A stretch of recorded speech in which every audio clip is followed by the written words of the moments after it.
This is Dan Dix here reporting for Press for Truth, and this right here, ladies and gentlemen, is the cover of The Economist magazine.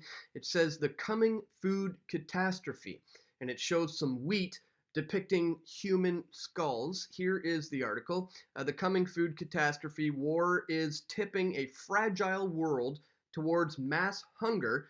Fixing that is everyone's business.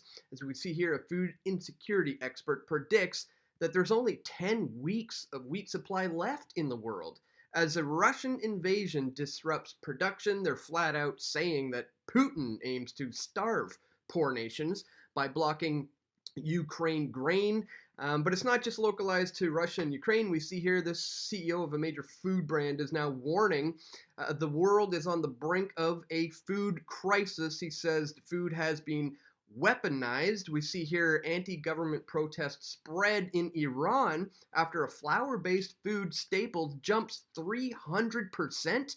And of course, guys, who could forget the baby formula shortages that are going on right now, and the fact that Bill Gates just so happened to have had the foresight to already be investing in lab-grown breast milk before these shortages came about. Isn't that amazing, folks? Well, as the world continues to paint the picture that Putin and this big bad Russian invasion is the reasons for your coming food crisis, which they're telling you is going to happen, today we're going to take a look at, ladies and gentlemen, where this is truly stemming from.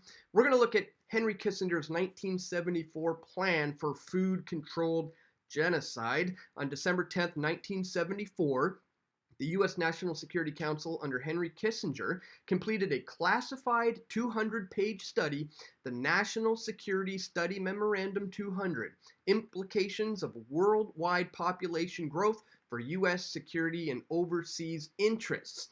This study claimed that population growth in the so-called lesser developed countries was a grave threat to the U.S. national security. It was adopted as official policy in 1975 by President Ford at the time, and SSM 200 outlined a covert plan to reduce population growth in those countries through birth control and also implicitly war and famine. Ladies and gentlemen, we're also going to take a look at this. Food shortages in 6 months. The globalists are telling us what happens next, and indeed they are, guys. So we're going to cover all of this and much, much more in today's video. But before we do, I'd ask that you quickly check me out at pressfortruth.ca/donate if you appreciate my efforts to bring you this info. You can do a one-time donation with PayPal. You can do Bitcoin by clicking there. You can join me on Subscribestar, which is a great alternative to Patreon. You can sign up for $5 a month, $10 a month, whatever it is within your means to show your support. You can also do an e-transfer at Dan@pressfortruth by going to that there, or you can keep it old school as I like to do, guys, and send just cash or checks or equipment or simply just words of encouragement to my P.O. Box. Links are located in the description below. Thank you so much to everybody who contributes to my efforts here to bring you this info. All right, we're going to start with this very ominous, scary, but very real threats of a headline and cover article here, The Economist warning, basically saying flat out, there is a food catastrophe coming. Let's take a quick look at the article.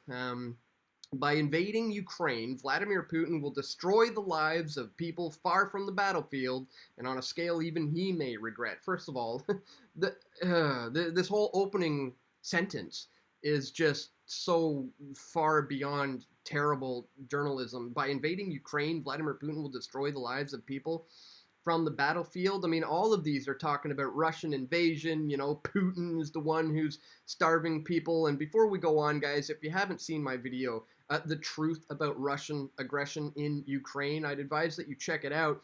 In this video, Dan Dix of Press for Truth goes behind the headlines, delving into the history of Ukraine and Russia's relationships with NATO, the U.S., and their allies, to reveal a situation that looks nothing like what the MSM is presenting. And that is indeed still the case, folks.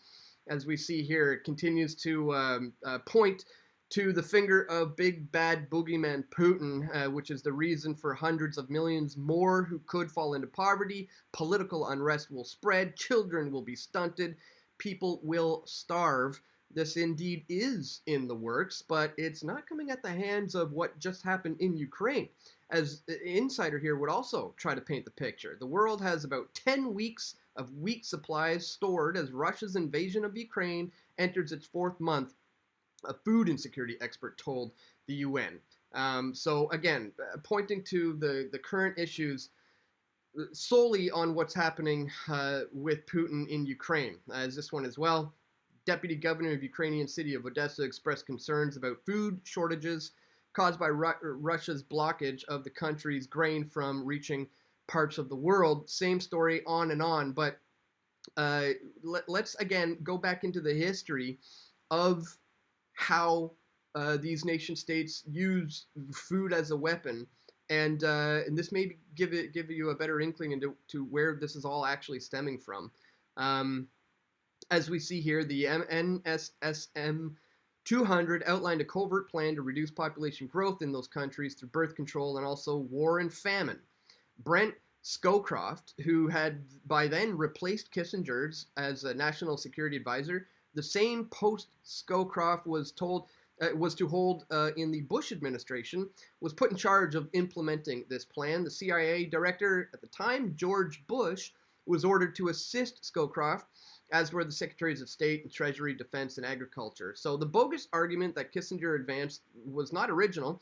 One of his major sources was the Royal Commission on Population, which King George VI had created in 1944. And this, I'm going to leave all of these articles in the description below, guys, but essentially it goes on to point out how Kissinger feared that population growth in these LDCs, lesser developed countries, could eventually threaten their national security as they could become powerhouses in their own. As we see here, the commission found that Britain was gravely threatened by population growth in its colonies, since a populous country had decidedly advantages over a sparsely populated one for industrial production. The combined effects of increasing population and industrialization in its colonies, it warned, might be decisive in its effects on the prestige and influence of the West, especially affecting military strength and security. NSSM 200 similarly concluded that the United States was threatened by population growth in the former colonial sector. It paid attention to 13 key countries here, in which the United States had a special political and strategic interest: India, Bangladesh, Pakistan, Indonesia, Thailand, the Philippines, Turkey, Nigeria, Egypt, Ethiopia, Mexico, Brazil, and Colombia. It claimed that population growth in those states was especially worrisome, since it would quickly increase their relative political, economic, and military strength. For example, Nigeria, already the most populous country on the continent, with an estimated 55 million people in 1970, population by the end of the century is projected to be 135 million. This suggests a growing political and strategic role for Nigeria, or at least in Africa, or Brazil. Brazil clearly dominated the continent demographically. The study warned of a growing power status for Brazil and Latin America and on the world scene over the next 25 years. Oh no, can't let that happen, Kissinger says. So here's where we get into using food as a weapon. There were several measures that Kissinger advocated to deal with this alleged threat, most prominently birth control and related population reduction programs. As we see here in these sensitive relations, however, it's important in style as well as substance to avoid the appearance of coercion, he says. Mandatory programs may be needed, and we should be considering these possibilities now. Would food be considered an instrument of national power? Is the U.S. prepared to accept food rationing to help people who can't or won't control their own population growth? Kissinger predicts a return of famines that could make exclusive reliance on birth control programs unnecessary. And again, I'm going to put the links to all this in the description below. But in a nutshell, Henry Kissinger is openly calling for the use of using food as a weapon to bring down their political enemies. And this is what we're seeing on the global stage with this. This article really points out does a really well job. I just want to cover a little bit of it. This first half, mainly because Well, this is everything I've been thinking about it, over the last few days as well. And then the second half here really explains what's currently happening and how they're trying to pin the blame on, Putin invading Ukraine. So it says here in mid 2007, the Bank of International Settlements, the central bank of central banks, released a statement predicting an impending Great Depression caused by a credit market implosion. That same year, the International Monetary Fund also published warnings of subprime woes, leading to wider economic strife. I started writing alternative economic analysis only a year earlier, in 2006, and I immediately thought it was strange that these massive globalist institutions with far-reaching influence on the financial world were suddenly starting to sound a lot like those of us in the liberty movement. This was 16 years ago. So many people reading this might not even remember, but in 2007, the alternative media had already been warning about an impending deflationary crash in US markets and housing for some time. And not surprisingly, the mainstream media was always there to deny all of our concerns as just doom mongering and conspiracy theory. Less than a year later, the first companies awash in derivatives began to announce that they were on the verge of bankruptcy and everything tanked. What was the media's response? Well, they made two very bizarre claims simultaneously. First, no one could have seen this coming, and second of all, we saw this coming from miles away. Mainstream journalists scrambled to position themselves as the soothsayers of the day as they said all along that the crash was imminent, yet there were only a handful of people who actually did call it, and none of them were in the MSM. Also ignored was the fact that the BIS and IMF had published their own predictions well before the crash. The media just pretended as if that did not exist. In the alternative media, we watched the statements and opening admissions of the globalists very carefully because they are not in the business of threat analysis, rather they are in the business of threat synthesis. That is to say, if something goes very wrong in the world economically, central bankers and money elites with aspirations of a single centralized economic authority for the world are always found to have a hand in the disaster. For some reason, they like to tell us what they're about to do before they do it. The idea that globalists artificially create economic collapse events will of course be criticized as conspiracy theory, but it is a fact. For more information on the reality of deliberate financial sabotage and the order out of chaos ideology, he points you to some of his articles here. Again, links are all located in the description below. But the Great Reset agenda proposed by the WEF head Klaus Schwab is just one example of the many discussions hidden in plain sight by globalists concerning their plans to use economic and social decline as a, quote, opportunity, end quote, to quickly establish a new one world system based on socialism and technocracy. Now, here's where things get interesting, guys. Food shortages in the next 6 months, because as he points out, they're blatantly telling us exactly what's going to happen. And get a load of this. A week ago, there was a torrent of press releases from global institutions, all mentioning the same exact concern, that food shortages within the next 3 to 6 months. These statements line up very closely with my own estimates, as I've been warning regularly about impending dangers of inflation leading to food rationing and supply chain disruptions. So the IMF, the BIS, the World Bank, the UN, the Rockefeller Foundation, the World Economic Forum, but Bank of America, and even Biden himself are all predicting a major food crisis in the near term.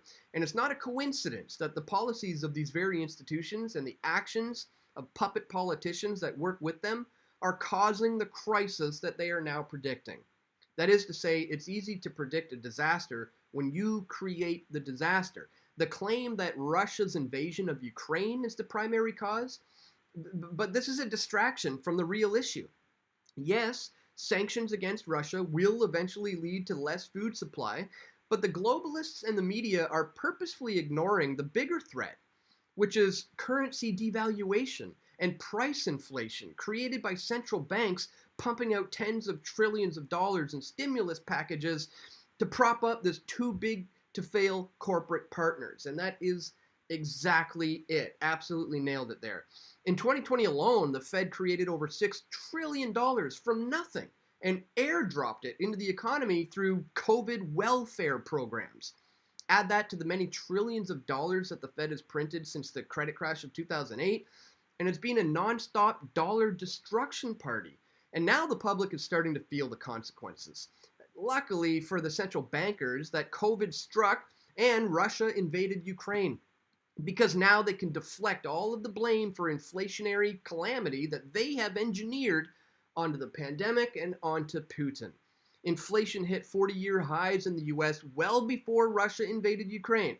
But let's consider the ramifications of that war and how it affects the food supply. The Russian invasion certainly disrupts Ukrainian food, grain production, which makes up 11% of the total world wheat market.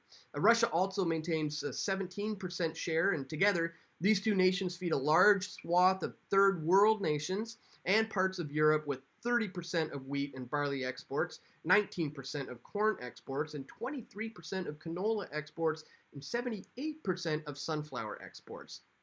It is in the sanctions on Russia that are a problem well beyond Ukraine.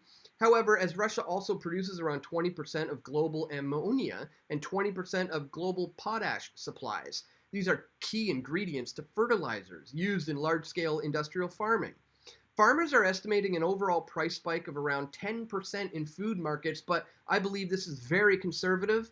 I'm already seeing overall price increases of at least 20% from 6 months ago, and I expect there to be another 30% in price hikes before the end of this year, guys. In other words, we're looking at a 50% increase in average in 2022 alone. Official government inflation data and CPI cannot be trusted.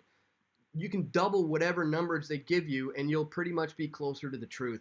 The inflation rate used by shadowstats.com calculated using methods once applied by the US government in the 1980s before they adjusted their models to hide the data supports my position so far. The expectation among US agricultural exports is that China will fill the void where Russian suppliers disappear, but it's a mistake to make that assumption. So I thought that was really well laid out, guys. Again, I'm going to put links to all of this in the description below. But they are telling us exactly what's coming because, as you said, they've engineered the crisis on purpose as part of that order out of chaos mentality. And this is why it's so important right now to maintain your food freedom by not being indebted to the banks, not being reliant on the governments or the grocery stores, and by having that self-sustainable food supply. If you haven't seen it, guys, check out this interview I did with my friend Curtis Stone here. The government does not want you to grow your own food. Here's why you should and how. And we get into exactly that, how to take that food freedom and the responsibility of your food freedom into your own life. You know, you have to take this food freedom into your own hands before these power-hungry globalists take it from you. So just wanted to bring all this to your attention today, guys. I know you can feel it coming as well. You see it in the prices when you go to the grocery store. You can feel it when you go to fill up your gas tank. Inflation is happening. Interest rates are going up. The dollar is becoming more and more worthless as we move on. So right now, food security is key. Get those seeds stored. Get that self-sustainable garden going. And if you haven't already, then you're falling behind the times, guys. Once again, please don't forget to share this video with your friends and family who need to see this the most. And also don't forget to check me out right here at pressfortruth.ca/donate if you appreciate my efforts to bring you this information. And that's all for today, my friends. Once again, I want to thank you so much for continuing to show your support for my work here at Press for Truth. And that's all for today. Don't forget to click that thumbs up button, share this video, and stay tuned. We're going to have more video reports coming soon. This is Dan Dix reporting for Press for Truth. We all want truth.